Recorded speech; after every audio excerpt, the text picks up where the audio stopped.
उसके द्वारा ही चिकित्सा सबकी होती है, ईश्वर की कृपा। सनातन धर्म की टिप्पणी बिल्कुल 100 बार भोगोगे, 1000 बार भोगोगे, दरबार के नियम पालन नहीं करोगे, तोड़ोगे तो कष्ट भोगोगे। कोई बचा नहीं सकता दुनिया में तुम्हें। जिस तरह मरे श्वास फूल फूल के, दम तोड़े परिवार के आपके लोगों ने, मायके में श्वास फूल फूल के दम टूटे, चला नहीं जा रहा गुरुदेव। वही कह रहे हैं, वही आप बन गए हो। और दरबार पे आप दोष दे दो, हम तो आरोप घमन करके गए और गुरु जी इतने तो ठीक रहे, अभी फिर वैसे। आप नरक आप पैदा करो, गंदगी आप ले आओ, टट्टी आप अपने घर में इकट्ठी कर लो। गुरु जी बदबू आ रही घर में। ये हैं बाबा कानपुर के करौली वाले। करौली बाबा सरकार के नाम से प्रसिद्ध हैं। बागेश्वर धाम के धीरेन्द्र शास्त्री के बाद एक और बाबा इन दोनों चर्चा में हैं। इस बाबा का नाम है संतोष सिंह भदौरिया उर्फ करौली बाबा। करौली बाबा और उनके भक्तों ने बाउंसरों से पिटवाने का आरोप लगाया है।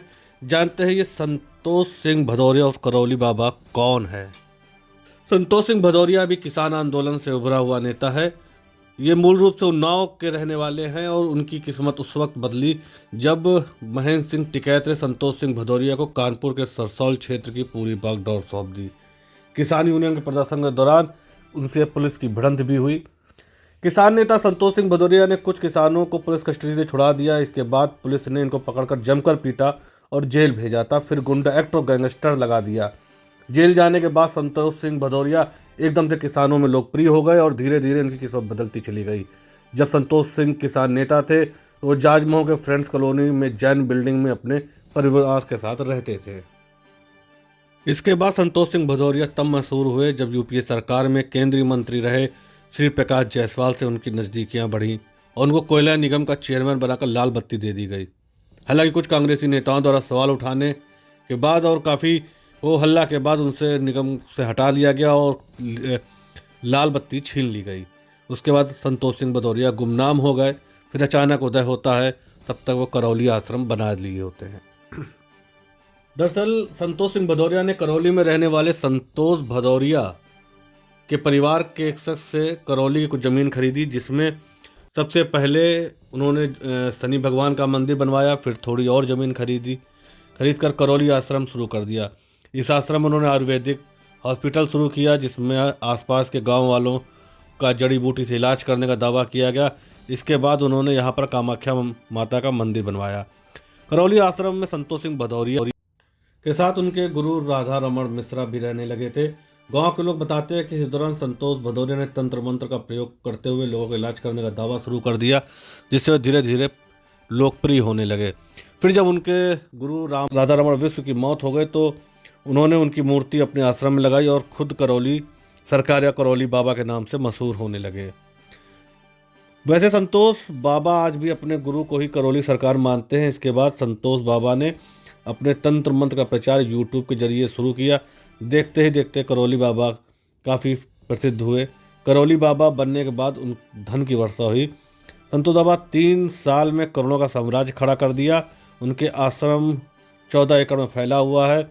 आश्रम में प्रतिदिन 3 से 4 हज़ार लोग पहुंचते हैं। एक शनि मंदिर, दूसरा माँ कामाख्या का मंदिर, साथ ही करौली सरकार यानी राधा रमण मिश्र की मूर्ति प्रतिमा लगी है। इस हवन का खर्चा 50,000 से लेके 1 लाख तक का हो जाता है। अगर कुछ खासा करना चाहते तो खर्चे की कोई सीमा नहीं है। आश्रम में पूजा सामग्री की दुकानें हैं। हवन करने का सामान भी आपको आश्रम में ही मिल जाता है। बागेश्वर की तरह यहाँ भी लोग अपनी मनोकामना की अर्जी लगाते हैं। फ़र्क इतना है कि बागेश्वर धाम में अर्जी लगाने कोई पैसा नहीं लगता, लेकिन यहाँ 100 रुपये की रसीद कटती है। संतोष सिंह भदौरिया उर्फ करौली बाबा मेडिकल साइंस को भी चुनौती देते हैं। वो मेडिकल साइंस को कुछ भी नहीं मानते हुए आश्रम में आने वाले गंभीर से गंभीर रोगों को तंत्र मंत्र से इलाज करने का दावा करते हैं। सुर्खियों में एक समय तब भी आया जब कॉमेडियन राजू श्रीवास्तव एम्स में भर्ती थे। उन्होंने चैलेंज करते हुए कहा था कि एम्स क्या होता है, मेरे पास लाइए, मैं राजू को ठीक कर दूंगा। उस समय इस बयान को लेकर काफ़ी चर्चा में थे। उनका कहना है मेडिकल साइंस से आगे ईश्वरी शक्ति है, इसके जरिए वो इलाज करते हैं। बीमारी से जूझ रहे भक्त उनके सामने खड़े होते हैं।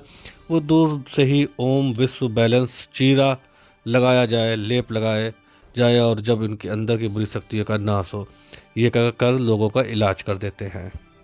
1.5 से 2 लाख रुपए तक का हवन करने वाले ये बाबा अब इस समय फिर से सुर्खियों में है। कारण है नोएडा सेक्टर 48 के रहने वाले डॉक्टर सिद्धार्थ ने करौली सरकार के बाबा संतोष सिंह भदौरिया पर धमकी देने और मारपीट करने की रिपोर्ट दर्ज कराई है।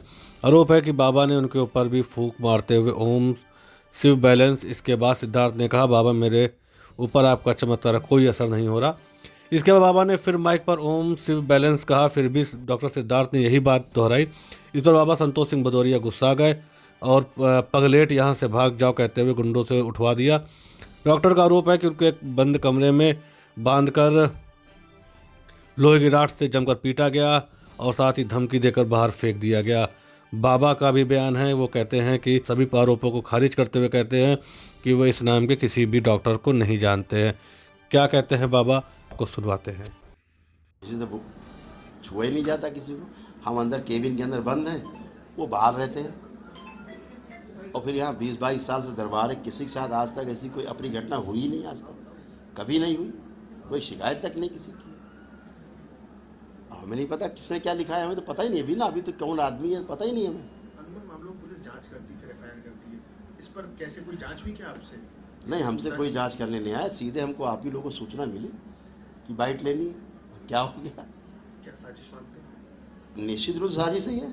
सनातन धर्म को नीचा दिखाने के लिए गहरी साजिश ही है। ये दरबार प्रमाणों वाला दरबार है। अगर यहाँ पितृ मुक्ति होती है तो दरबार कहेगा आपने चाहे कल ही पितृ की मृत्यु को ना हुई हो। अगर दरबार प्रमाण क्या है, उसके बाद आप आँख बंद करके देखेंगे आपका पितृ नहीं दिखेगा। पूरी कोशिश कर डाली पूरा घर परिवार मिलकर, कभी नहीं दिखेगा। हैं, अगर काल सर्प दोष कटता है तो प्रमाण है आपको एक सर्प नहीं दिखेगा, चाहे जितना आप आँख बंद करके दिन भर लगे रहिए, ज़िंदगी भर लगे रहिए, स्वप्न भी नहीं आएगा। तो हर चीज़ का प्रमाण है। आदमी ठीक होता है, ये सब प्रमाण है। कि अगर ये 50,000 आदमी यहाँ पे हैं चारों ओर, तो प्रमाण तो इसी बात का है कि स्वस्थ हो रहे। मेडिकल साइंस को नहीं मानते हैं? नहीं, खूब मानते हैं। मेडिकल साइंस मानते क्यों नहीं है, लेकिन मेडिकल साइंस अधूरी है, मेरा इतना कहना है। जहाँ तक मेडिकल साइंस की पहुँच है वहाँ तक ठीक है। जहाँ तक मेडिकल साइंस की पहुँच है वहाँ तक मेडिकल साइंस बिल्कुल ठीक है। मेडिकल साइंस में कोई गड़बड़ नहीं है, वही प्रमाण देते हैं ना, लेकिन अधूरे हैं। वो शरीर की चिकित्सा करते हैं, जबकि शरीर केवल शरीर नहीं है, शरीर के साथ जीवन भी है जो बोल रहा है मेरे अंदर से, आप में सुन रहा है, आपसे देख रहा है, मेरे से अंदर देख रहा है बोल। तो ये जीवन भी है। जीवन के कष्ट अलग हैं, शरीर के कष्ट अलग हैं। जीवन में जो 5 चीज़ें इनबिल्ट हैं, आत्मा, बुद्धि, चित्त, वृत्ति और मन, ठीक है, उसके रोग अलग हैं, शरीर के रोग अलग हैं। तो अभी चिकित्सा विज्ञान, जो आधुनिक चिकित्सा विज्ञान है, वो क्या करता है, उसके द्वारा ही चिकित्सा सबकी होती है। ईश्वरी के लोग टिप्पणी कर रहे हैं, तो इसके बारे में क्या कहना चाहिए? सनातन धर्म पे टिप्पणी बिल्कुल ठीक कर रहे हैं। ये सनातन धर्म को जगा रहे हैं। उनको बहुत बहुत धन्यवाद है जो इन्होंने एफआईआर लिखवाई है, उन्होंने जगाया है दरबार को, बहुत अच्छा काम किया है। इसी बहाने कम से कम आप सबसे मुलाकात हो गई है ना, इसी बहाने संदेश जा रहा है दूर दूर तक, जगाया है, सब में तैयार है। और सनातन धर्म को गिराने की कोशिश सब बेकार है।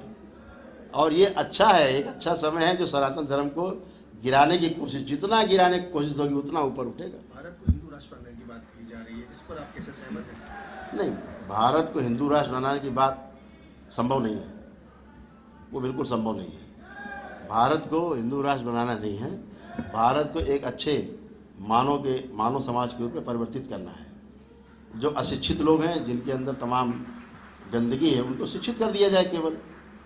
हमसे एक मित्र ने पूछा कि इनका क्या होगा, एक मजहब के बारे में लोगों ने पूछा कि इनके लोगों को क्या होगा आगे, तो बड़ा ये लोग उत्पात करेंगे। हमने बिल्कुल नहीं करेंगे। अगर हमें व्यवस्था दी जाए तो हम सबसे पहले इनकी शिक्षा में आमूल चूल परिवर्तन करेंगे और एक एक घर से चुन चुन के एक एक बच्चे को शिक्षा देंगे। ये शिक्षित हो जाएं तो काम खत्म है। फिर काहे का द्वेष है, काहे का झगड़ा है। अभी अशिक्षा के कारण ऐसा है। अभी भी देखो, जिस मजहब जिसको काल बात कर रहे हैं हम लोग, जितने बच्चे पढ़ लिख के आ गए नए लौके, किसी को इंटरेस्ट नहीं है आपके मंदिर मस्जिद में लड़ाई झगड़े में, वो इंटरेस्ट नहीं है।